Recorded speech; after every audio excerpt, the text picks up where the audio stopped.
শ্বশুরমশাই, দয়া করে আস্তে আস্তে খুলুন। আমার শাশুড়ি বেঁচে থাকলে তো মারাই যেতেন।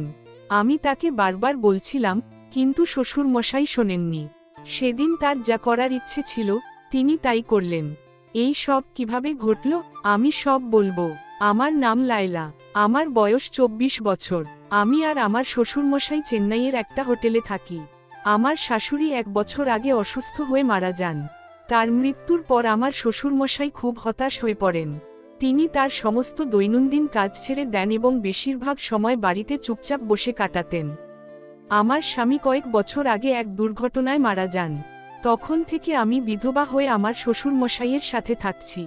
বাড়ির সমস্ত দায়িত্ব আমার উপর এসে পড়ে।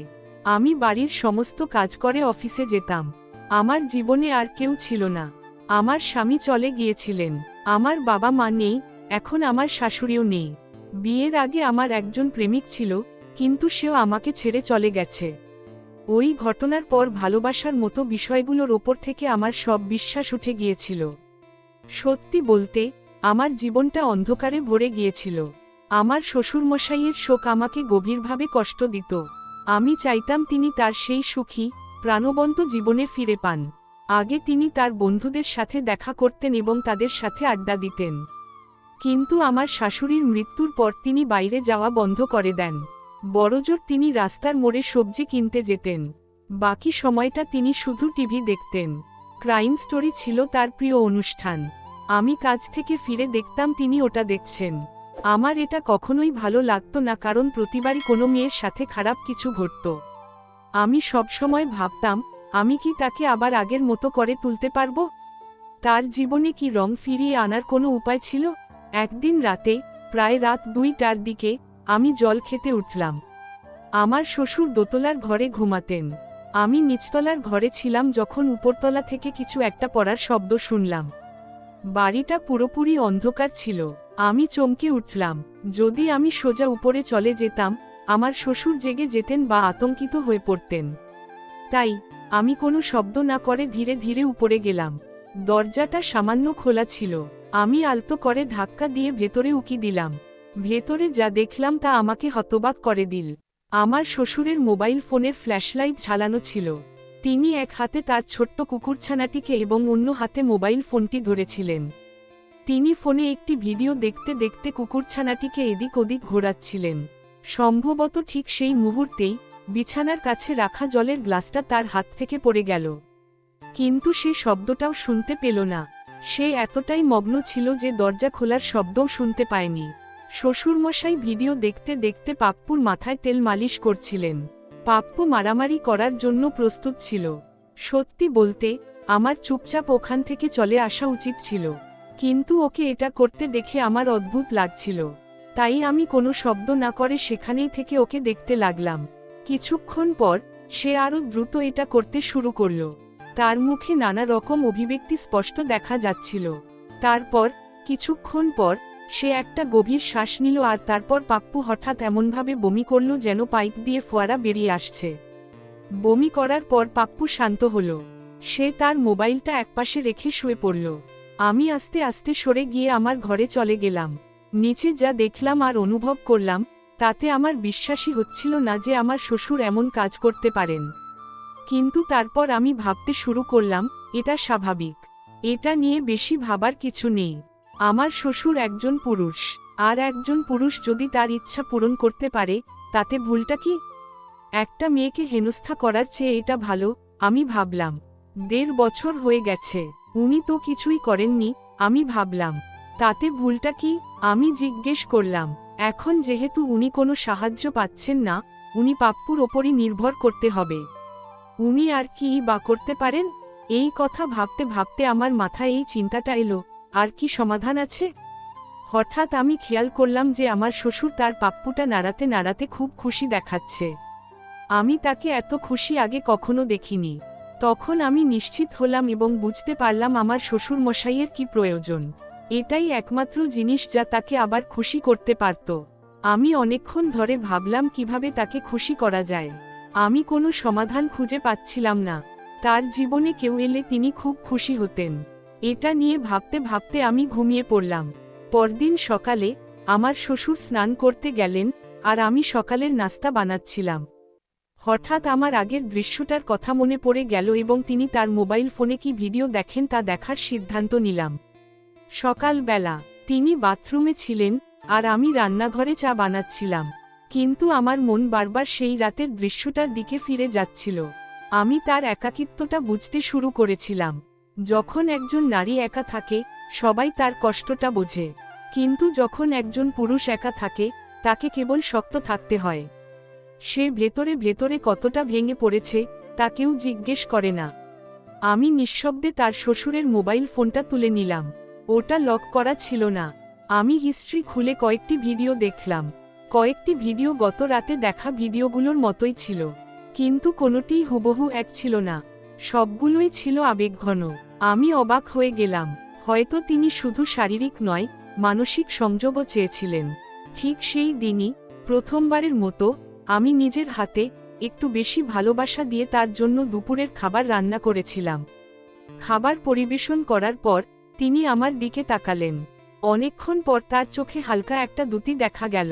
লায়লা, তুমি খুব ক্লান্ত হয়ে যাও, একটু বিশ্রামও নাও, সে বলল। আমি হাসলাম। তোমার জন্য যাই করি ক্লান্তিকর মনে হয় না। সে কিছুই বলল না, শুধু একটা গভীর শ্বাস নিল। হয়তো তার মনেও কিছু একটা চলছিল। সেই রাতে আমি নিজেকে জিজ্ঞেস করলাম, আমি কি তাকে আবার বেঁচে থাকার একটা কারণ দিতে পারবো? আর আমি কি সেই কারণ হতে পারি? এই প্রশ্নগুলো মনের মধ্যে ঘুরপাক খেতে খেতে আমি সেদিন রাতে ঘুমিয়ে পড়লাম। পরদিন সকালে আমি রান্নাঘরে চা বানাচ্ছিলাম, কিন্তু আমার মন তখনও ওপরতলায় পড়েছিল। আমার শ্বশুর স্নান করতে গিয়েছিলেন আর তার মোবাইল ফোনটা নিচের টেবিলে রাখা ছিল। আমার বুক ধড়ফড় করছিল, কিন্তু আমার হাতটা আপনা আপনি ফোনের দিকে চলে গেল। ফোনটা আনলক করা ছিল। আমি সোজা ভিডিও প্লেয়ারে গেলাম এবং সেখানে কয়েকটি শিরোনাম দেখতে পেলাম। রোমান্টিক গল্প, শ্বশুর, বউ, ভালোবাসা, বাবা, মেয়ে, গল্প। আমার দম আটকে গেল। এক মুহূর্তের জন্য মনে হলো যেন কেউ আমার পেটের মধ্যে ভারী কিছু রেখে দিয়েছে। কিন্তু অবাক করার বিষয় ছিল এটা কোনো জোর করে বানানো দৃশ্য ছিল না। ভিডিওগুলোতে নারীর প্রতি সম্মান দেখানো হয়েছিল, তার সম্মতি চাওয়া হয়েছিল। আমার শ্বশুর এই সবকিছু দেখছিলেন শুধুমাত্র নিজের অনুভূতির জন্য, কোনো কামনার জন্য নয়। আমি ফোনটা বন্ধ করে দিলাম, কিন্তু আমার মন এখন প্রশ্নে ভরে গিয়েছিল। তিনি কি আমার মধ্যে এসব দেখতে শুরু করেছেন? তিনি কি নিজেকে একজন নারী হিসেবে অনুভব করতে শুরু করেছেন? আর সবচেয়ে বড় প্রশ্নটা হলো, আমি কি তার জন্য কিছু অনুভব করতে শুরু করছি? সেদিন সন্ধ্যায় কাজ থেকে ফিরে এসে দেখি আমার শ্বশুরমশাই যথারীতি টিভির সামনে বসে আছেন। আমি এগিয়ে গিয়ে তার হাতে হাত রাখলাম। আজ কিছু খেয়েছেন? তিনি অবাক হলেন না, শুধু বললেন, তোমার হাতটা খুব গরম। সবকিছু ঠিক আছে তো? আমি প্রথমবারের মতো সরাসরি তার চোখের দিকে তাকালাম। না, কিছু একটা ঠিক নেই। তাকে কিছুটা বিচলিত দেখাচ্ছিল। কি হয়েছে? আমি বললাম, গত রাতে আপনাকে ওপরতলায় দেখেছিলাম। তারপর সম্পূর্ণ নীরবতা নেমে এলো। তার মুখ থেকে যেন রক্ত সরে গেল। তিনি মৃদুস্বরে বললেন, আমি দুঃখিত। আমি তাকে থামিয়ে দিলাম। আমার কাছে ক্ষমা চাওয়ার কোনো দরকার নেই। তিনি আর আমার চোখের দিকে তাকানোর সাহস করলেন না। আমি আলতো করে তার হাত ধরে বললাম, আপনি একজন মানুষ, আর মানুষের চাহিদা থাকে। আমি বুঝতে পারছি শ্বশুর মশাই, আর হয়তো আমি একা নই। এই সবকিছু আমি এখানেই অনুভব করি। সে অবাক হয়ে আমার দিকে তাকালো। আমি হেসে বললাম, আমরা দুজনেই একা। আমরা কি একে অপরের অবলম্বন হতে পারি না? সে এক মুহূর্তের জন্য চুপ হয়ে গেল। তারপর খুব নিচু স্বরে আমি বললাম, এই পথটা খুব কঠিন। লোকে কি বলবে? আমি তার আঙুলগুলো আরো শক্ত করে ধরে বললাম, লোকদের বাঁচতে হবে না, আমাদের বাঁচতে হবে। সেদিন সন্ধ্যায় যখন আমি তার হাত ধরলাম, সে ঝটকা দিয়ে হাতটা সরিয়ে দিল না, বরং কয়েক সেকেন্ডের জন্য থেমে গেল। তার হাতের তালুর উষ্ণতা আমার আঙুলগুলোকে যেন কিছু বলছিল। আমার ঠোঁটে একটা হালকা হাসি লেগেছিল, কিন্তু আমার হৃৎপিণ্ডটা পাগলের মতো ধুকধুক করছিল। সে কিছু বলতে যাচ্ছিল, কিন্তু কথাগুলো যেন আমার গলায় আটকে গেল।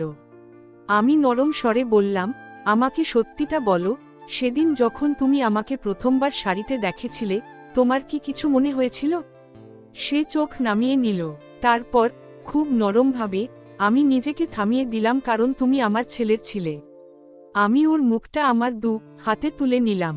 আমি এখন আর শুধু কারো বিধবা নই, আমিও একজন মানুষ, আমি একজন নারী। আর এখন আমি একা থাকতে চাই না। ও আমার চোখের দিকে তাকিয়েছিল, কিছু একটা খুঁজছিল, হয়তো অনুমতি, হয়তো ক্ষমা। আমি এগিয়ে গিয়ে ওর হাতটা আমার পেটের ওপর রাখলাম। এখন এখানে কোনো বোঝা নেই, এখন যা কিছু ঘটবে আমার ইচ্ছানুযায়ী হবে। লায়লা নামটা ওর কাছে ততটা সন্তোষজনক মনে হলো না, তাই আমি আবার ওকে থামিয়ে দিলাম। এখন আর তুমি নও, শুধু আমরা দুজন।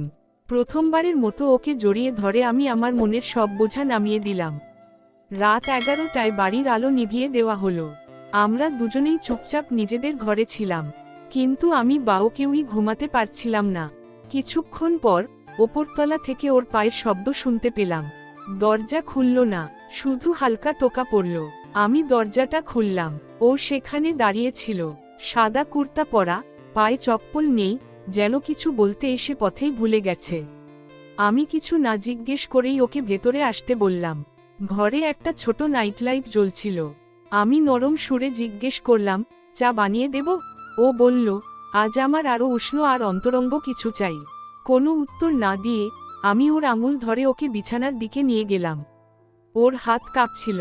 আমি বললাম, ভয় পেও না, আমি চাই তুমি আজ বাঁচো, শুধু নিজের জন্য। আমি ওর মুখে হাত বুলিয়ে দিলাম। পুরনো বলিরেখাগুলোতে একাকিত্ব, অপরাধবোধ আর এক লুকানো আশার যন্ত্রণা জমেছিল। আমি ওকে ভেতরে আসতে দিলাম। প্রথমবারের মতো আমাদের নিঃশ্বাস একে অপরকে অনুভব করল। তারপর ও বলল, লায়লা, যদি পাপ্পু রাজি না হয়? আমি চোখ বন্ধ করে বললাম, ঠিক আছে, কখনো কখনো এটা দরকারি হয়। আমার শ্বশুর আমার সামনে এসে দাঁড়ালেন। তার চোখে ছিল দ্বিধা, কিন্তু হাতে ছিল এক অজানা অস্থিরতা। ধীরে ধীরে পাপ্পু নিয়ন্ত্রণ হারাতে শুরু করল, কিন্তু ওর মধ্যে কোনো দুর্বলতা ছিল না। তার বুকে ছিল একাকিত্বের এক কাহিনী। আমি আলতো করে তার বুকে হাত রাখলাম। সে কেঁপে উঠল। আমি মৃদুস্বরে বললাম, তুমি কাঁপছ? সে আলতো করে আমার হাতটা ধরে বলল, তোমার কাছে আসাটা তো কোনো অপরাধ নয়, তাই না? আমি তার চোখের দিকে তাকিয়ে উত্তর দিলাম, যদি 7টি পাপ থাকে, তাহলে হ্যাঁ। আমি প্রতি রাতে একসাথে এটা করতে চাই। ভোর 4:30টায় পাপ্পু আর মুন্নি অবিরাম দেখা করতে থাকল। তাদের চমৎকার খেলা হতো, খেলা শেষ হতো এবং আবার শুরু হতো। পাপ্পু হেসে বলল, আমরা একে অপরের মধ্যে এমন একটি অংশ খুঁজে পেয়েছি যা আমরা নিজেদের মধ্যে হারিয়ে ফেলেছিলাম। তারপর আমরা দুজনেই একে অপরের চোখের দিকে তাকিয়ে সহজভাবে বললাম, আমরা আর অসম্পূর্ণ নই। এখন আমরা শুধুই আমরা। বাইরের পৃথিবীটা তখনও একই ছিল, সেই চল কিশোর লোকবাতে, কিন্তু তাদের ঘরে ছিল এক নতুন সকাল, যেখানে কোনো সম্পর্কের নামের প্রয়োজন ছিল না, ছিল শুধু অনুভূতি। কখনো কখনো সম্পর্ক সমাজ দ্বারা নয়, প্রয়োজনের তাগিদে তৈরি হয়, এবং সেগুলো নামে নয়, শুধু একটি স্পর্শে পূর্ণতা পায়। যদি আমার গল্প তোমার ভেতরে কিছু জাগিয়ে তোলে, তবে শুধু চুপচাপ আমার দিকে তাকিয়ে থেকো না। একটি লাইক দাও, একটি জ্বলন্ত, আকুল বার্তা দাও। সাবস্ক্রাইব করো যেন তুমি আমাকে ছুঁয়ে যাচ্ছ। তাড়াতাড়ি চ্যানেলটি সাবস্ক্রাইব করুন।